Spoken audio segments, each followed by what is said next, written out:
My name is Jeffrey Nicholas. I'm an associate professor at Providence College. This is part of a series of lectures on David Schweickart After Capitalism. In this lecture, I will be speaking about Chapter 6, his last chapter, in which he talks about getting from our current neoliberal capitalist economic system to an economic democracy. So from getting from here to there. There are 6 lectures that come before this one, and I will have a concluding lecture after this one, which evaluates from my own perspective Schweikart's analysis of capitalism and economic democracy. As an overview of the chapter, he begins by talking about the predictive power of his analysis as evidence for the truth of his analysis, and we will look at that quite briefly.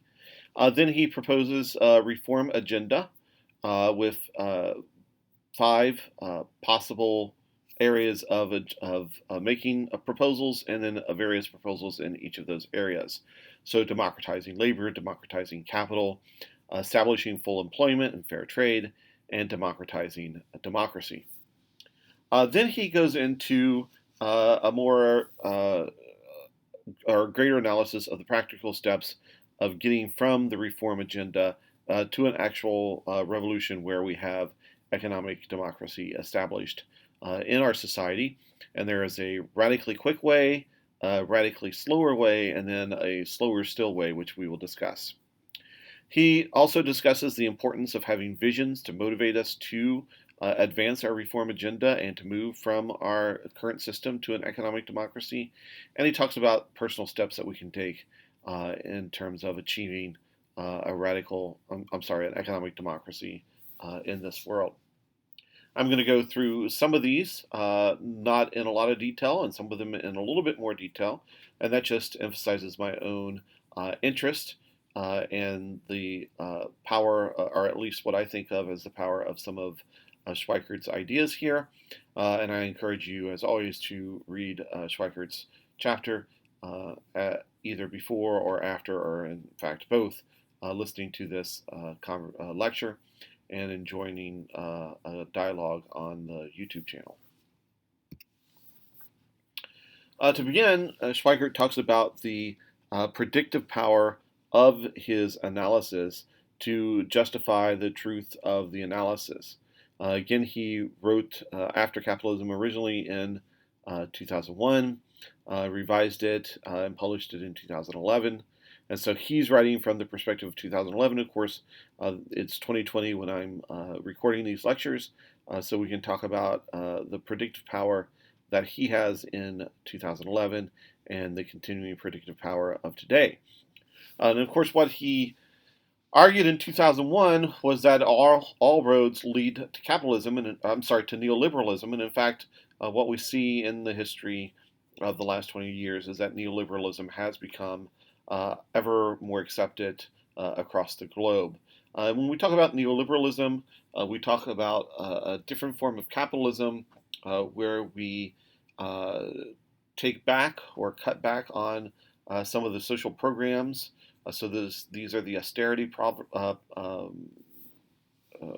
programs that were established with the New Deal and through other union organizations that are now being cut back throughout the world, including in the United Kingdom and in the United States. And more is being done to use taxes to support capitalist corporations.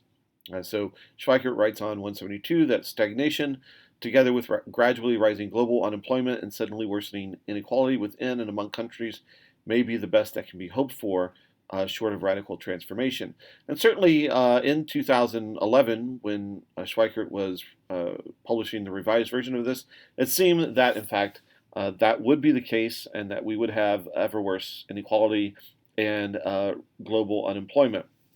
And though unemployment seems to be better today, we do need to talk about underemployment, which does not make an appearance in this text quite well. And we do have to recognize that inequality is as bad as it has ever been throughout the world and in the United States, certainly equaling the inequality that we saw before the Great Depression in the 1920s. So what we see is that there is some truth to the analysis, the economic analysis that Schweickart gave, even though we might want to question the actual terminology that we use in relationship to unemployment and underemployment. So there's reason to believe that Schweikart's analysis is correct about the economics. So then he moves into a reform agenda, which he says has 12 steps to it. I actually count 13 steps, but that might just be my miscalculation. Two of the sections lack actually numbered steps, so this is my interpretation of his analysis. I'm going to list each of the steps, but I'm only going to pay attention to a few of them. And we saw the categories already, so we will go through each of the categories and the proposals that fit each category. And the first category is that of democratizing labor, and so that is making labor in different factories and other corporations more democratic, so that the workers have a voice in the direction of the company, over the finances of the company, and of course over their own work. He recommends 4 possible pieces of legislation here. Um, Supporting cooperatives and worker buyouts of capitalistic firms, mandating profit sharing among workers, giving workers the right to buy their company if they so choose, and then legislation stipulating that when a major corporation goes bankrupt and is bailed out by the government, the corporation is nationalized and it is restructured as a worker self-managed enterprise. I think all of these are ambitious, of course, but also quite reasonable in terms of democratizing labor.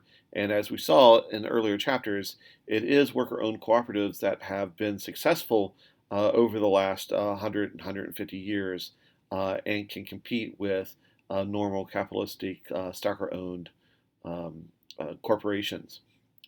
Of the pieces of legislation that he suggests here, I do think that legislation giving workers the right to buy their company is probably the most ambitious, but also the most interesting one to think about. And I'd like to think that we could also talk about encouraging owners to give their corporations to the workers when the owners decide to retire. And we saw this, for example, with Bob's Red Mill Grains in Oregon. And when Bob decided to retire, he gave the corporation to his employees, and it has been successful in the last 15 years since he has retired. So that kind of idea, we want to encourage those kinds of actions, and democratizing labor, these are 4 nice steps to think about in relation to that. Second, we want to democratize capital, that is the ownership of the concrete means of production, as well as surplus value that comes from working in these corporations. And again, he recommends 4 different legislations or acts here. Democratizing and re-regulating the banking system and making the Federal Reserve more accountable to the electorate. Establishing local, state, and national public banks to compete with privately owned banks, where profits are dedicated to job creation rather than to the bottom line of the owners. Replacing the corporate income tax with the capital assets tax, and then re-regulating the transnational capital flows, so how money flows between different countries. These are all, again, ambitious ideas. Many of them I certainly like. I think that trying to do more with making public banks successful and establishing them in the United States and perhaps working with credit unions to do this so that there is more focus on job creation would be a significant step towards democratizing capital, but also democratizing labor and increasing democracy throughout the United States. And of course, one of the largest problems that we have in a neoliberal globalized society is the transfer of capital between different states, and certainly more needs to be done to regulate that. so that we do not have the same kinds of problems that we've had in the past with the economic system, which ends up hurting the least well-off in society rather than anybody else. A third area is working towards full employment. Schweickart does not actually make a recommendation here, although he does defend, again, as he has in earlier chapters, having government be the employer of last resort. And so instead of having people on welfare, and for instance, receiving unemployment checks or food stamps, we make sure that the government hires them to do work so that they stay employed and contributing to the society, both for their own benefit, but also for the benefit of the community. There are certainly different things that such people can do in these awkward situations where corporations have failed to provide jobs and protect workers, and government must step in to protect workers. We certainly have lots to do in terms of education and in terms of environmental cleanup. And of course, I don't want to imagine some kind of dystopian future that we see in, for example, The Handmaid's Tale. But there's certainly clean jobs that we can encourage people to take on as the government takes the place of an employer for these millions of people. And certainly, we can think about, for instance, government employees, particularly senators and congresspeople, as actually unemployed people who the government is paying, and we might think about what the benefits they get in terms of both salary and health insurance and other benefits from the government as a model for how we might help others who are least well off in society, those who are in fact felled by current employees of the government. And here, of course, I'm talking about our elected officials, not the everyday bureaucrats who work in strenuous jobs trying to help people out. A fourth area is increasing what Schweickart calls fair trade, which we discussed in an earlier chapter. And here, fair trade refers to the idea that we do not pay less for trade coming in from people who are less well off than we are. We tax it, and then we distribute those taxes back to businesses in those areas that can help benefit the people in those areas. So here he talks about a tariff-based fair trade to help distribute these resources, and also to provide rebates to worker-friendly organizations in poorer countries. I think certainly the second one of these is the most sensible ideas that Schweickart has in this area. I also recognize that these are the more complicated areas, and I think it would be nice if Schweickart would provide a greater detail in some of the ideas that he has on this area.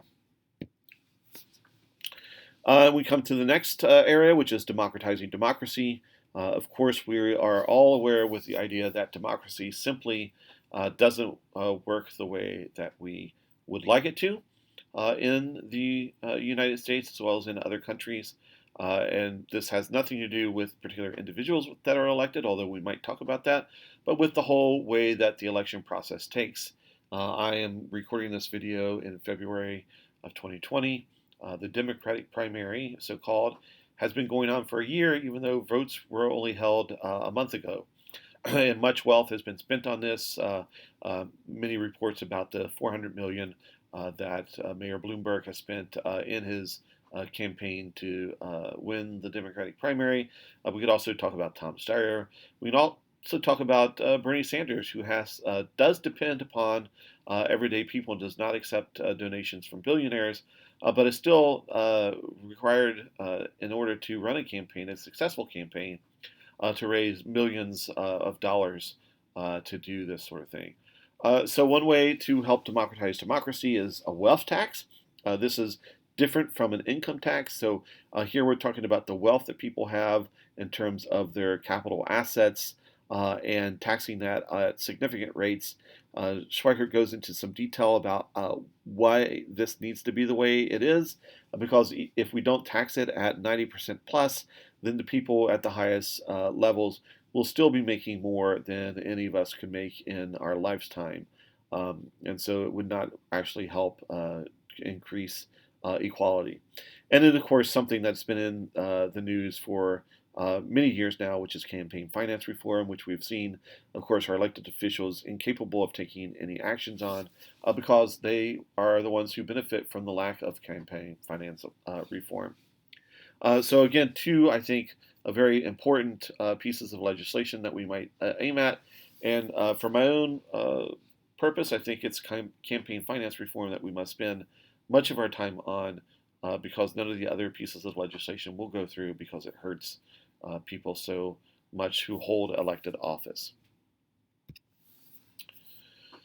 Having given a variety of possible reforms, Schweickart goes into a discussion of moving from a reform agenda to an actual revolution. How do we establish economic democracy?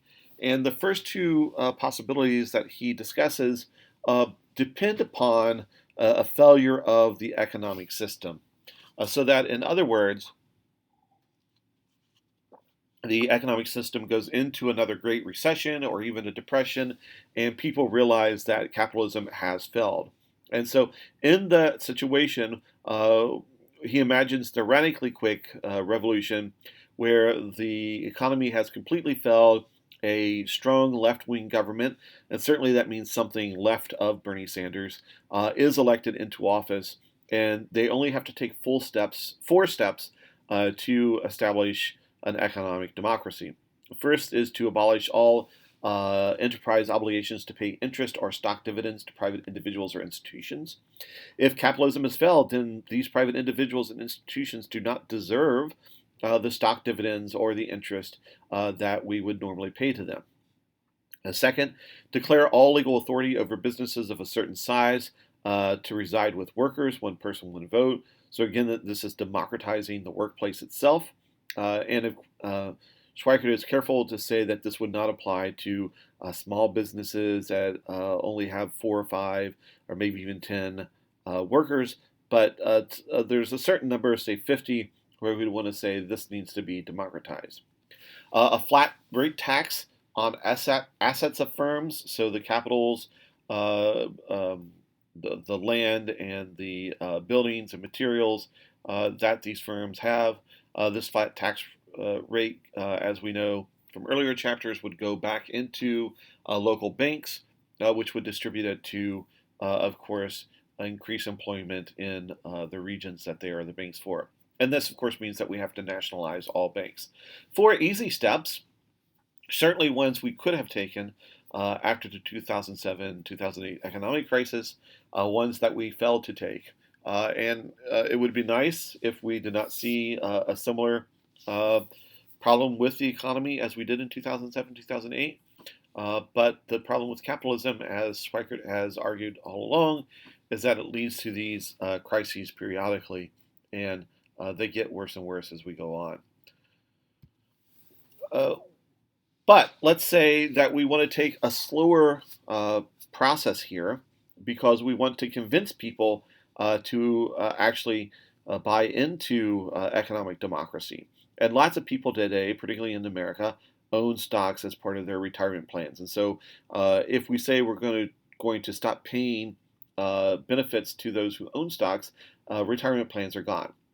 And so what Schweickart says here is that we exchange these stock benefits and corporate bonds for long-term government annuities. That is, what we're trying to do is we're trying to protect those who have invested and still will suffer if the system failed. But of course, the idea here is that the system has already failed. We are in a situation like 2007, 2008, or we are in a situation like 1928. The system has failed. How do we make changes to protect people? And one way is to take these stock options that are no longer valuable and say, we know you had this for your retirement saved, and we are going to help you in your retirement, even though you're not going to get the same stock interest. We're going to give it a different name. Of course, this will transition out as we will no longer sell stocks, so that at a certain point, a generation, all the generations that had owned stocks will no longer be around and will go into a full economic democracy. Now, those first two revolutions, the radical quick and the radical slower, are ones where the economic system has failed. Schweickart proposes a third one, in which the economic system has not melted down. And here he relies on what's called the Meitner Plan, which was proposed in the 70s as a way to transition to economic democracy. And here it's the idea that corporations are required each year to convert their profits to stocks given to employees, so that after 30 or 40 years, the employees own all the stocks, and it's now a worker-owned corporation. This seems to me like a simple plan. I don't know how we could get such uh, legislation passed in our current system, but certainly if we had campaign finance reform and we were able to get away from the two-party system, I think this would be an excellent way to move slowly in a way that does not harm the least well-off in society, and only harms the 1% to an economic democracy that would benefit the 100%. Now, having made his defense and his proposals for change, Schweickart says what we really need is a vision to motivate this change. And he goes through a variety of visions from different people, including Marx and a guy named Schumacher. He talks a little bit about Keynes' vision for a better world. I just want to say a little bit about Marx's vision because so many people do not recognize the kind of vision that Marx had, and then relate that to Schumacher as well. So the vision that Marx has is an end to division in society. That is an end to division between classes, an end to division between genders, an end to division between races. Certainly not the kind of boring unity that we saw was propagandized in the 80s by the Reagan administration against the Soviet Union, but an end to the kinds of divisions that we see causing race riots, causing police shootings, such as in Ferguson, or choking, such as in New York City. Also, Marx talks about how the senses would be emancipated to experience new things, new tastes, new ideas. So just think about what it would mean to get rid of things like McDonald's and Burger King and to open up our senses to new flavors and new senses. And that's the idea of this economic democracy that can move forward for us. Uh, Being aware of our dependence on others, certainly it's true in the United States, and I think also in the United Kingdom, that we have this idea of rugged individuality, but in fact, that is not how human beings are. We are not rugged individuals. We are, in fact, dependent upon each other, and it's when we lose that sense that we see the harms rise in society. And it should be, although an easy kind of thing to target to make, we should be aware that psychopaths and sociopaths tend to congregate into the areas, occupations of CEOs. And those are the people who are giving the monies to our legislators to prevent campaign finance reform and to prevent the kinds of reforms that are needed for social economic democracy. And then time to develop our human capacities.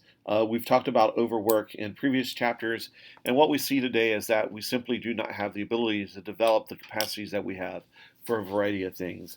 Even for me to go home at night, and I have a relatively nice job, but to be able to go home at night and to cook a nice dinner is difficult.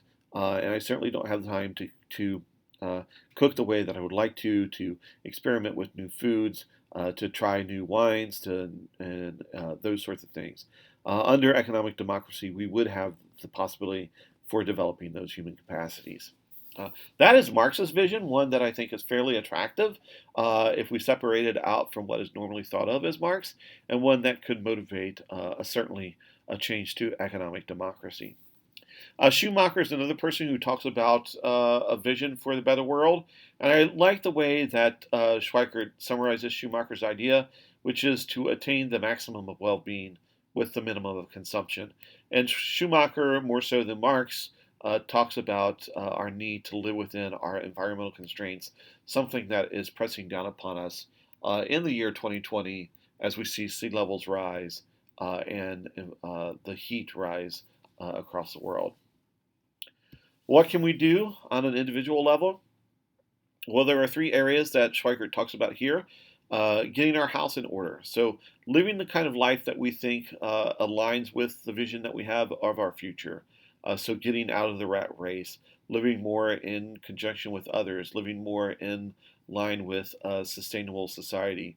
These are small steps that we can make. Of course, this will not bring about the revolution, but say that you are a manager in a corporation. What can you do to make your employees have more of a voice in your corporation?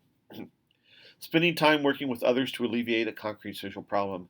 So much has been said about the health benefits and the social benefits to working with others to relieve social problems, but this, of course, is a step towards building economic democracy and making a better world.